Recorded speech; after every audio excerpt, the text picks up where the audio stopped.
Welcome back clean news. चलिए देखते हैं मध्य प्रदेश की 25 फटाफट बड़ी खबरों को। इससे पहले आप एमपी के किस जिले से न्यूज को देख रहे हैं हमें कमेंट बॉक्स में जरूर बताइए। साथ ही डेली अपडेट रहने के लिए चैनल को सब्सक्राइब कर बेल आइकन को दबाना बिल्कुल न भूलें। आज का लाइक एम 3000 है, उम्मीद करते हैं कि आप इसे पूरा करेंगे। मध्य प्रदेश उच्च शिक्षा विभाग का बड़ा फैसला, लाखों युवाओं को मिलेगा लाभ। मध्य प्रदेश के उच्च शिक्षा विभाग ने बड़ा फैसला लिया है। कॉलेजेस में एडमिशन को लेकर उच्च शिक्षा विभाग ने नई गाइडलाइन जारी की। इसके तहत उम्र के बंधन को खत्म कर दिया गया। अब किसी भी उम्र में कॉलेज में एडमिशन ले सकते हैं। इस फैसले से प्रदेश के लाखों युवाओं को लाभ होगा। इसके अलावा मध्य प्रदेश में इस वर्ष पूर्णतः ऑनलाइन प्रवेश होंगे। विद्यार्थियों को प्राप्तांक और श्रेणी के आधार पर प्रवेश दिया जाएगा। सीबीएसई 12वीं का मॉडरेशन शुरू, स्कूल्स की मनमानी नहीं चलेगी। सीबीएसई स्कूल्स ने 10वीं में अंक देने में जो मनमानी की है वो अब 12वीं के बोर्ड के रिजल्ट में नहीं चलेगी। बोर्ड ने नियमानुसार अपलोड कर मॉडरेट करने के लिए स्कूल्स को अंतिम निर्देश दिया है। कई स्कूल्स ने 10वीं के अंकों में काफी मनमानी की, नियमानुसार नहीं भेजा। इस कारण बोर्ड ने उसे मॉडरेट करने के लिए कहा था। टेक्सटाइल के क्षेत्र में निवेश का स्वागत, 12,000 लोगों को मिलेगा रोजगार। मुख्यमंत्री शिवराज सिंह चौहान ने कहा कि रोजगार हमारा फोकस है, यहाँ निवेश आना चाहिए। यहाँ मैं निवेश करवाऊंगा, 12,000 लोगों को रोजगार मिलेगा। ये बात मध्य प्रदेश के मुख्यमंत्री शिवराज सिंह चौहान ने बुरहानपुर दौरे के वक्त कही। ये वहां बुरहानपुर इन्वेस्टमेंट समिति के कार्यक्रम के वक्त मीडिया से बातचीत कर रहे थे। विमान सेवाओं के विस्तार से एमपी में निवेश और पर्यटन को मिलेगा प्रोत्साहन। मुख्यमंत्री शिवराज सिंह चौहान ने कहा कि विमान सेवाओं के विस्तार से प्रदेश में निवेश के लिए बेहतर वातावरण निर्मित होगा और विकास के नए अवसर बनेंगे। केंद्रीय नागरिक उड्डयन मंत्री का दायित्व ज्योतिरादित्य सिंधिया को मिलने से विमानन क्षेत्र में प्रदेश की जनता की अपेक्षाएं बढ़ी हैं। विमान सेवाओं के विस्तार से प्रदेश में पर्यटन गतिविधियों को प्रोत्साहन मिलेगा। कोरोना के चलते रजिस्ट्रेशन के दौरान जमा कराने होंगे 1,000 रुपए, बाकी राशि 3 किश्तों में। अगले शिक्षा सत्र में प्रवेश को लेकर उच्च शिक्षा विभाग ने ऑनलाइन काउंसलिंग का शेड्यूल जारी कर दिया है। 1 अगस्त से यूजी पीजी कोर्स में रजिस्ट्रेशन किए जाएंगे। कोरोना को देखते हुए विभाग ने पहली मर्तबा व्यवस्थाओं में मामूली बदलाव किया। रजिस्ट्रेशन के दौरान छात्र छात्राओं को बतौर कॉलेज फीस के रूप में 1,000 रुपए जमा होंगे, ताकि सीट अलॉटमेंट के समय विद्यार्थियों को कॉलेज जाकर फीस नहीं देनी होगी। मध्य प्रदेश हाईकोर्ट ने कहा, बक्सवाहा में मिली रॉक पेंटिंग की स्टेटस रिपोर्ट पेश करें। मध्य प्रदेश हाईकोर्ट ने पुरातत्व विभाग को छतरपुर के बक्सवाहा के जंगल में मिली रॉक पेंटिंग की स्टेटस रिपोर्ट की जाए, ताकि सच्चाई सामने आ सके। मुख्य न्यायाधीश मोहम्मद रफीक व जस्टिस विजय कुमार शुक्ला की युगल पीठ ने केंद्र और राज्य सरकार के सांस्कृतिक मंत्रालय, राज्य के माइनिंग मंत्रालय और पुरातत्व विभाग को नोटिस जारी कर जवाब देने का निर्देश दिया। मामले की अगली सुनवाई 16 अगस्त को निर्धारित की गई। बीयू में इस सत्र से शुरू हो रहे करीब 10 से अधिक नए कोर्स। बरकतुल्लाह विश्वविद्यालय बीयू के शैक्षणिक सत्र 2021-22 के लिए प्रवेश समिति की बैठक आयोजित की गई। इसकी अध्यक्षता विश्वविद्यालय कुलपति प्रोफेसर आर.जी. राव ने की। विश्वविद्यालय के बेतवा कक्ष में आयोजित किया गया इस बैठक में प्रवेश समिति द्वारा वर्तमान शैक्षणिक सत्र में विश्वविद्यालय के शैक्षणिक विभागों में संचालित विभिन्न पाठ्यक्रमों के प्रवेश के संदर्भ में विस्तृत चर्चा की गई।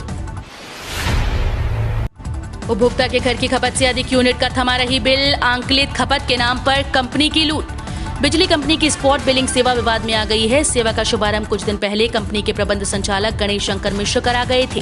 20 जून से शुरू हुई ये सेवा शुरू होने के बाद से विवाद में आ गई। कारण कंपनी के मीटर रीडर उपभोक्ता के बिलों में आंकलित खपत की यूनिट लगा रहे हैं, जिससे उनकी बिल राशि बहुत अधिक आ रही है। आसमान पर 3 नए हवाई जहाज उड़ेंगे, मुंबई, पुणे और अहमदाबाद डायरेक्ट सेवा। अंचल के दिग्गज भाजपा नेता ज्योतिरादित्य सिंधिया ने केंद्रीय नागरिक उड्डयन मंत्री की कुर्सी पर बैठते ही अपने अंचल को सौगात देना शुरू कर दिया। पहले ही चरण में उन्होंने एक साथ 3 बड़े शहरों के लिए डायरेक्ट हवाई यात्रा की सुविधा उपलब्ध करा दी। कल से ग्वालियर के लोग मुंबई, पुणे और अहमदाबाद के लिए सीधी उड़ान भरना चालू करेंगे। एमपी में पहली बार एक दिन की नवजात बच्ची का बैंक खाता खुला, अस्पताल में ही हुआ नामकरण। हरदा में नवजात बच्चियों का बैंक खाता खोलने की शुरुआत खातेगांव तहसील की प्रसूता सलोनी पवार की बेटी वेदांशी से की गई। पोस्ट ऑफिस बैंक में खाता खुलवाने के लिए जरूरी प्रक्रिया भी मौके पर ही पूरी कर ली गई।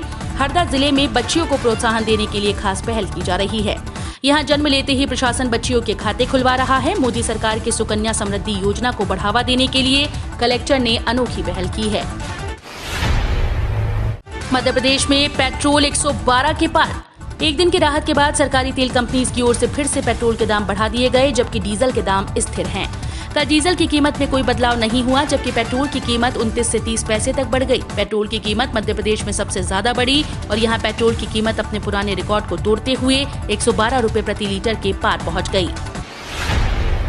बदलने लगा हवाओं का रुख, राहत की बौछारें पड़ने के आसार बने। मानसून की बेरुखी के चलते जुलाई का आधा माह बीत जाने के बाद भी अपेक्षित बरसात नहीं हुई। तापमान बढ़ने के कारण भीषण गर्मी और उमस से लोगों को बेचैनी हो गई। हालांकि मानसून ट्रफ के मध्य प्रदेश से होकर गुजरने और हवाओं का रुख बदलने से मौसम का मिजाज बदलने की संभावना बढ़ गई है। मौसम विज्ञानियों के मुताबिक हवा का रुख बदलने वातावरण में नमी बढ़ने लगी है। बिजली संकट पर कांग्रेस आक्रामक, दी आमरण अनशन की चेतावनी।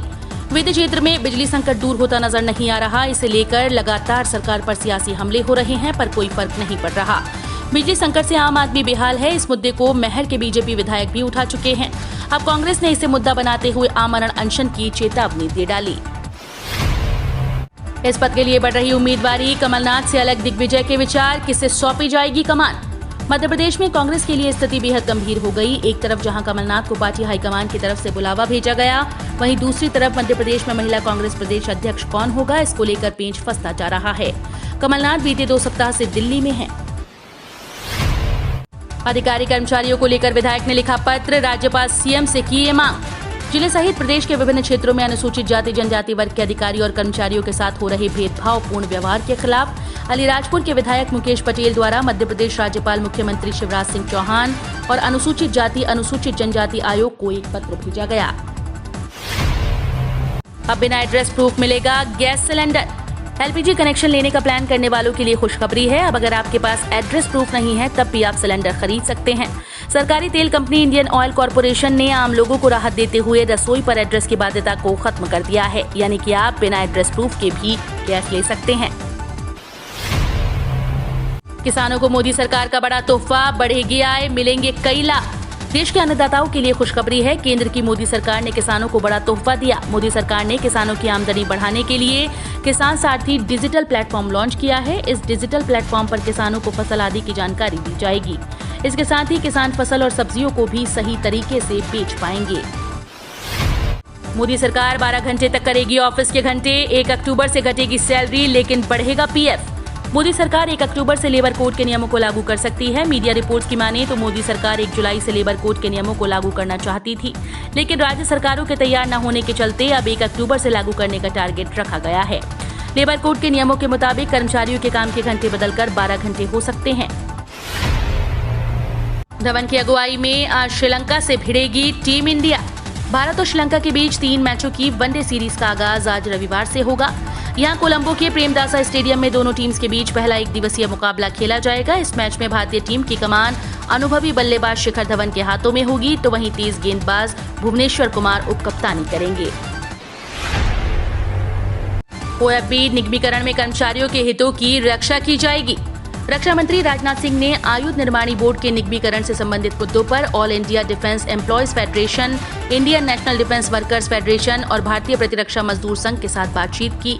बैठक बहुत ही सौहार्दपूर्ण माहौल में संपन्न हुई, जिसमें रक्षा मंत्री ने ओएफबी निगमीकरण पर संघों के द्वारा व्यक्त की गई चिंताओं को धैर्यपूर्वक सुना। संघों ने विभिन्न बिंदुओं पर मुख्य रूप से ओएफबी के प्रदर्शन में सुधार के लिए अंतिम अवसर की मांग करते हुए कुछ और वर्षों के लिए वर्तमान ढांचे में जारी रखना, आवश्यक रक्षा सेवा अध्यादेश 2021 को अधिनियम में परिवर्तित नहीं करना, निगमीकरण के बाद ओएफबी कर्मचारियों की सेवा शर्तों की रक्षा करना और नई कॉर्पोरेट संस्थाओं के लिए काम का बोझ सुनिश्चित करना शामिल है। सरकारी कर्मचारियों को मोदी सरकार का एक और तोहफा, अब इस भत्ते की रकम बढ़ाई। केंद्रीय कर्मचारी का महंगाई भत्ता बढ़ाने के साथ एक और अच्छी खबर आ रही है। सरकार ने उनका डीए बढ़ाने के बाद हाउस रेंट अलाउंस भी रिवाइज कर दिया है। इससे अगस्त के वेतन में एचआरए भी आएगा। अगर सरकार के आदेश के मुताबिक एचआरए इसलिए बढ़ाया गया क्योंकि डीए 25% का मार्क पार कर गया है। अगर आपके पास भी है पीएफ खाता तो फ्री में ले सकेंगे 7 लाख रुपए की सुविधा। जाने कैसे उठाएं लाभ।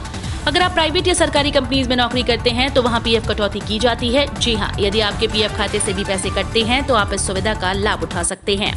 दरअसल ईपीएफओ मेंबर्स को इंश्योरेंस कवर की सुविधा employ deposit linked insurance scheme के तहत मिलती है।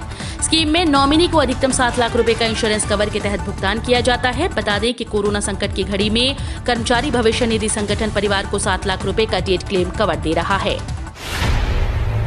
राष्ट्रीय स्वास्थ्य मिशन के संविदा कर्मचारियों को हर साल 15 दिन का मिलेगा अर्जित अवकाश। राष्ट्रीय स्वास्थ्य मिशन के तहत प्रदेश भर में कार्यरत संविदा स्वास्थ्य कर्मचारियों को हर साल 15 दिन का अवकाश दिया जाएगा। राष्ट्रीय स्वास्थ्य मिशन ने इस संबंध में आदेश जारी कर दिए हैं। अभी तक इन कर्मचारियों को 15 दिन का सिर्फ चिकित्सकीय अवकाश मिल रहा था। विभिन्न मांगों को लेकर 2 महीने पहले प्रदेश भर के संविदा स्वास्थ्य कर्मचारियों ने अपने काम बंद करके आंदोलन किया था।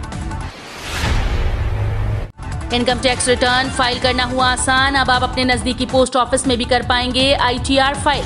इनकम टैक्स रिटर्न फाइल करने वालों के लिए काम की खबर है। अब IT रिटर्न फाइल करना आसान होगा, क्योंकि इंडिया पोस्ट भी अब आपको अपने नजदीकी पोस्ट ऑफिस के कॉमन सर्विस सेंटर काउंटर पर ITR फाइल करने की सुविधा दे रहा है।